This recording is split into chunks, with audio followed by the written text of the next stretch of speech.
About 2 years ago, in late 2014, early 2015, I was exposed to the Flat Earth theory. Though at the time I was intrigued by the idea, I still thought it was impossible. I kept looking at it anyway. Some things I laughed at, some things made me think to myself, that actually makes sense. So from January 2015 to October 2015, it became an everyday thing for me to wake up, get my coffee, and then sit down and look at the Flat Earth theory. At least that's what I used to call it, Flat Earth theory. After 10 months of examining the information available and also figuring out other things on my own, it became quite clear that the Flat Earth is the truth. Do we know the exact layout of the Flat Earth? No. But I still believe that the Gleason's map is possibly the real deal, but I'm not certain. One thing I know for sure is that no one has debunked it. It's only been denied by people who can't adequately show why it doesn't work. To me, it makes sense that Gleason's map is accurate because it easily converts into the globe model, and that's how this deception started. They just turned the accurate flat map into a globe and said, "This is where you live." And many people say the Gleason's map is just a flat representation of the globe, which is wrong. If you look at the bottom corners of the map, it clearly states that the sun moves in circles around the tropics, meaning that the creator of the map knew that the Earth didn't move. But also, Alexander Gleason wrote a book called Is the Bible from Heaven? Is the Earth a Globe? And you can easily see for yourself in the book that he is a flat earther. Now the thing is that his map wasn't released until 1892, but the Flat Earth map, now called the Azimuthal Equidistant map, has been around since about the year 1000, possibly earlier. That's older than the oldest known globe on Earth, which comes from 1492. And that's actually around the time that this whole deception started. It was during the lifetime of Copernicus and around the time of the creation of the Jesuits. We don't know all the exact details because we know that history has been rewritten time and time again to benefit those who have put themselves in charge. But if you are honest with yourself, you can see clearly that this heliocentric globe Earth deception began around 500 years ago. Anyway, back to the maps. Let's just say for a minute that flat earthers don't have a good map. Well, either do globe earthers. Check this out. How many of you have ever seen a map that looked like this before? How many of you have ever seen this map? Seen that map. Yeah. Isn't this the map that you use K through 16 in the United States of America? Now, folks, look at this map. According to your social studies teacher, what is the equator? Right An down imaginary in there. line where? Yeah. Around the center of the Earth. Then if this map is correct, then the equator must be here, and Chicago has a tropical climate. Now, folks, this is the map that we use in the schools. Look where the United States is, in the middle of the world, right? Now, here's the USSR, which is no more, of course, Mongolia, China, Africa, India, Pakistan, Afghanistan. Now, look over here. USSR, Mongolia, China, India, Pakistan, Afghanistan. Twin Indias here. We have two Indias. Did you know that? Now, people, this is a flat-out lie. Look at the size of Greenland and the size of South America. According to your social studies teachers, what were continents? Largest land masses on the face of the Earth, right? Now, do you know the continents? Africa, Asia, Australia, Antarctica, Europe, North America, and South America. Did I say Greenland? Well, Greenland isn't a continent, but it's a huge landmass according to this map, right? The map is a flat-out lie, people. If you read the legend on the map, here it says, in fact, South America is actually 9 times larger than Greenland. Are you saying the map is wrong? Oh dear, yes. Look at Greenland. Okay. Now look at Africa. Okay. The two land masses appear to be roughly the same size. Yes. Would it blow your mind if I told you that Africa is in reality 14 times larger? Yes? Here we have Europe, drawn considerably larger than South America. When it's 6.9 million square miles, South America is almost double the size of Europe's 3.8 million. Alaska appears 3 times as large as Mexico, when Mexico is larger by 0.1 million square miles. Germany appears in the middle of the map when it's in the northernmost quarter of the Earth. Wait. Relative size is one thing, but you're telling me that Germany isn't where we think it is? Nothing's where you think it is. Where is it? I'm glad you asked. Not only things like that, but NASA can't even make the same layout twice for some reason. Notice in these official NASA images that the layout of the Earth is never the same. In 2002, North America is this size. In 2012, it's this size. And in 2015, it's yet again a totally different size than both of those. But the fact of the matter is, none of these pictures are real anyway. NASA employee Rob Simon has gone on record saying that the Earth is photoshopped because it has to be. It is photoshopped, but it's has to be. There's artistry to creating the world. What I imagine it to be. Unfortunately, I'm not an astronaut. I've never been to space. Now, why don't we have any pictures of the Earth? It's 2017, and you think this is normal? Maybe because we can't leave the Earth, just like in the Flat Earth model, which has a sky barrier known as the firmament or the dome? NASA tries to be clever and say that we can't leave the Earth due to the Van Allen radiation belt. Right now, we only can fly in Earth orbit. That's the farthest that we can go. And this new system that we're building is going to allow us to go beyond and hopefully take humans into the solar system to explore. So the moon, Mars, asteroids, there's a lot of destinations that we could go to, and we're building these building block components in order to allow us to do that eventually. The kinds of technologies that we're testing out on Space Station are definitely helping us with our goals of going beyond low Earth orbit. But if you're smart, you know that this is a cover for the dome. We can't leave Earth, people. I mean, Bill Nye the Science Guy even tells you this straight up. One thing I really want your generation to embrace is that the Earth is a closed system. We cannot leave the Earth. One thing I really want your generation to embrace is that the Earth is a closed system. We cannot leave the Earth. And you still argue otherwise. Not that we need Bill Nye to figure this out, because we don't. He's a paid-for liar. But they put the truth out so later when it becomes too much to bear, they can just say, well, we've been telling you the whole time. But you act like you don't hear it, and you just make excuses for why they say these things, and it's ridiculous. You can observe for yourself that water does not curve. And this is funny. People will say that raindrops prove that water does curve. But have you ever seen a gallon of water in the form of a sphere? Let alone 326 quintillion gallons of water? Well, at least that's how much water they tell us is on Earth. Should we believe them? Probably not. But we do know that it's a lot of water. Either way, you've never seen any experiment show that a good amount of water can curve or take the shape of a sphere. So your raindrop argument doesn't work. If you actually take the time to look into the flat Earth and all of its angles, it becomes 100% crystal clear that we do not live on a spinning ball flying through infinite space. Some folks say that it would be impossible to be nighttime and daytime on a flat Earth at the same time.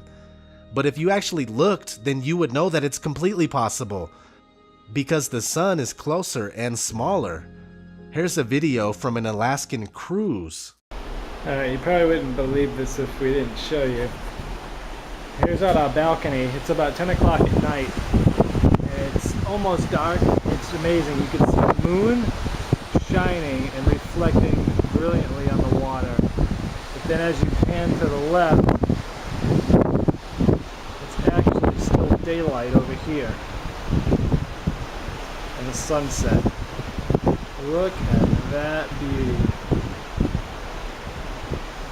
And it won't ever completely settle over there. It will stay light actually the whole night. But over here, the moon rising out of there. It's day and night at the same time, just in that area alone. Of course it would be possible on a bigger scale. Now this brings me to the division that Flat Earth has caused among the so-called truth community. A lot of people that suffer heavily from cognitive dissonance say that the Flat Earth information is a psyop and it only serves to divide us and discredit those of us that see the information as correct. But this is not true. It's only an excuse for cowards that are scared of the information for one reason or another.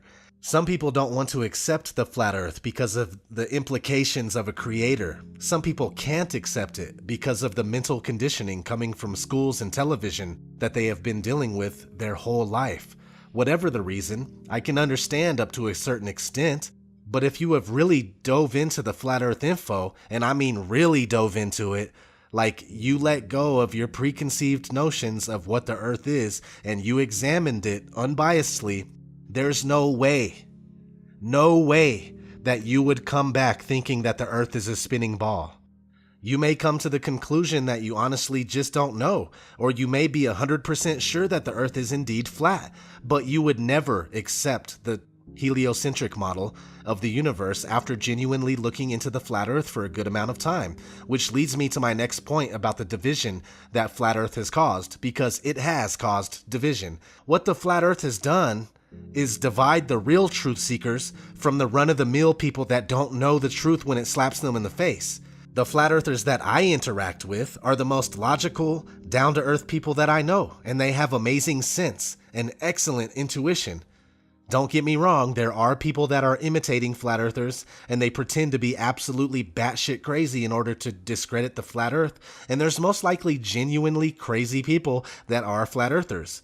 Or at least they come off as crazy, so it's not good for the flat earth cause. But that's to be expected. There's some very crazy people in this world, flat earthers or not. So anyway, what gets me is people that claim flat earth is a complete psyop and it's bullshit, like Zachary K. Hubbard, for instance. The dude hates flat earth so much and thinks it's stupid that we debate the shape of the earth while it's quote unquote on fire. The flat earth theory, which has been pushed on the truth community for going on 2 years, is a psychological operation that has 3 purposes. To distract us from things that are important. For example, we live on Earth. It doesn't matter what shape Earth is on fire. And for all of you who've made it your priority to argue what shape the Earth is while the Earth is on fire, just think about what you're doing. Why are we debating the earth while the earth is on fire, he says. Yet he has no problem making videos about what he eats for breakfast. Hey, Truth Seekers, welcome back. Zach here. A lot of people ask me, what do I eat for breakfast?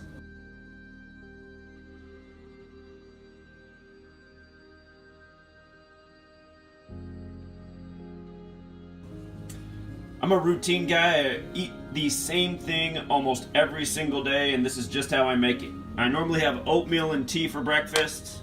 I don't use instant oats, I use regular oats, but I make it just like this. I just pour hot water straight from the teapot.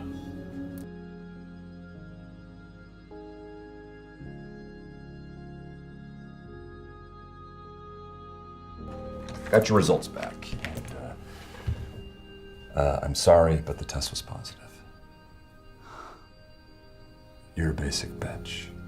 The guy has to be one of the biggest idiots on YouTube, and he has been caught lying several times. Yes, I gave him a shout in my Pizzagate video, but that's before I even started watching him. I mean, that was the only video I seen from him at that point was one Pizzagate video. And I thought the information was good. But his channel is about how sports are rigged, and you can tell by using gematria on the games, dates, players, and whatnot. But he has never had it right anyway. He had the Giants and the Colts for this year's Super Bowl based on that information, and well, neither of them are even in the running anymore.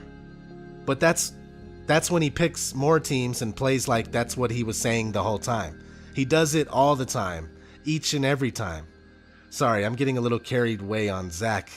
But he's the perfect example of a fake-ass truth seeker, and he only serves as confirmation bias for others that don't want nothing to do with flat earth for whatever reason. And I'll give you another example. What Is Real is a YouTube channel that doesn't like flat earth. I've spoke with him before, and he just can't accept it. He says he hates it. Here he is on one of Zachary's videos expressing how the flat earth makes him sick. First off, emotions don't have a place in the truth movement. Second, when anyone makes an anti-flat earth video, he's on it, ready to support. because it's reinforcing his belief in the spinning ball Earth, which is all he wants to hear. He wants to hear what he already believes. He doesn't want to hear the truth. He doesn't want to accept the truth, not what the actual truth is. Now, people like that don't belong in the truth movement. Therefore, the division is okay by me. Flat Earth has given me good reason to pay attention to people. It's simple, really. If they are flat earthers, then they have the ability to overcome cognitive dissonance. Therefore, they are sincere in their pursuit of truth. Not all flat earthers, though, because some are obvious shills. But also, you don't have to be a flat earther for me to take you seriously. It's just that flat earthers and ball earth skeptics that admit they don't know have more credibility because flat earth is the truth. But I can't be mad at anybody who hasn't taken the time to look at flat earth. It's when you have looked at it and you conclude that it's bullshit is when I have a problem with someone or I stop paying attention to someone. There's no use in me wasting my time on someone that can't even admit the truth to themselves. That's how I see it. Flat Earth has been everything but proven 100%. But what do you expect? There's a 500-year and running conspiracy to hide the truth from us. It's not like it's supposed to be extremely easy to figure out. That's the whole point with truth-seeking. People have covered up the truth, and we are trying to uncover it. It's not supposed to be a piece of cake. So leave your ego behind if you're really about the truth. Because this is bigger than all of us. It's not about me. It's not about Eric Dubay. It's not about Jeranism. It's not about who found it first or whatnot. It's about the truth and getting it across to people in the most successful way possible. And that's it. All I want is to see people wake up and take their power back. At least take their minds back. That's where the power is. That's what they have done to us. They've taken our minds. The flat earth truth does away with all of the mind control. It does away with the bogus theory of evolution. It does away with the dinosaur deception. It does away with the lie that there are aliens out there. And though we still end up with more questions than answers, our minds are freed. And that's how real change is going to happen in this world of ours. Thanks everybody for listening. This has been ODD TV, and I'm out.